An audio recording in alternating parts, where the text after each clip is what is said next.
MSI doesn't do the understated approach.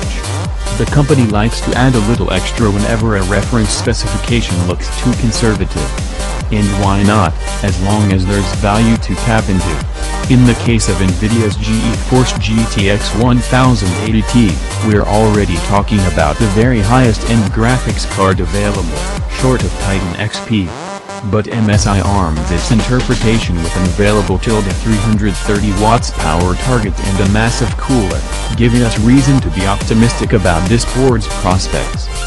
Since the actual performance of any third-party card depends on the GPU boost frequency it can sustain, and thus on cooling, power limits, and processor quality, any review that relies on bar charts is little more than a snapshot of a single specimen. That's why we're putting our emphasis on the actual implementation of each model. To that end, a lot of equipment goes into thoroughly documenting a graphics card's behaviors. If you'd like a peek at what goes into such an evaluation, check out our Nvidia GeForce GTX 1080 11GB review. It makes for a good baseline on which MSI builds. MSI doesn't aim for the absolute highest overclocked frequencies possible, even if the software selectable 330 watts power target makes room for regressive tuning. It's our job, then, to figure out how well the substantial cooler copes, or doesn't cope, with GP102's excess heat. Compared to MSI's GeForce GTX 1080 Gaming X, without the T, this card is quite a bit heavier. We're not surprised, though. In our Nvidia GeForce GTX 1080 graphics card roundup, we found problems with the way MSI cooled its voltage converters and memory modules. So it's only natural that the company made improvements between then and now.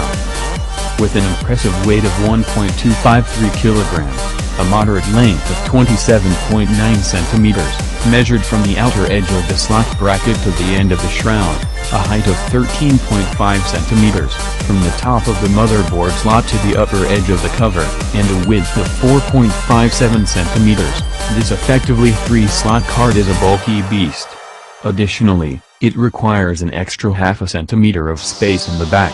Keep that in mind if you're using a large CPU cooler. The fan shroud's mix of red and black plastic is a matter of taste. But it religiously follows MSI's corporate design, so you know what you're getting one generation after the next. Up top, there's a backlit MSI logo and printed GeForce branding. Two 8-pin power connectors are positioned at the end of the board and rotated by 180 degrees. A look at the end and bottom of the GeForce GTX 1080 Gaming X11G reveals that its fins are oriented vertically. They won't allow any waste heat to exhaust out the back. Instead, hot air is pushed from the top and bottom, warming up other components in your case, along with your motherboard underneath. As such, this design decision is rather counterproductive. We spy another, more pleasing detail. MSI took past feedback to heart and integrated a real VRM heatsink in its large cooler. The end of the card reveals three 6mm heat pipes and a single 8mm one for the right part of the cooling structure.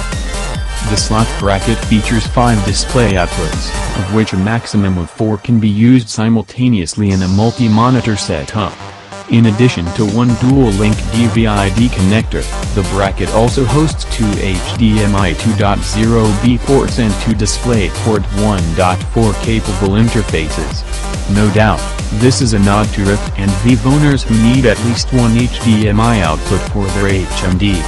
The rest of the slot plate is dotted with openings for airflow, though they're not functional due to MSI's fin design. A GPU-Z screenshot provides the most pertinent technical information, even if the GPU boost values we observed were much higher than MSI's official specifications.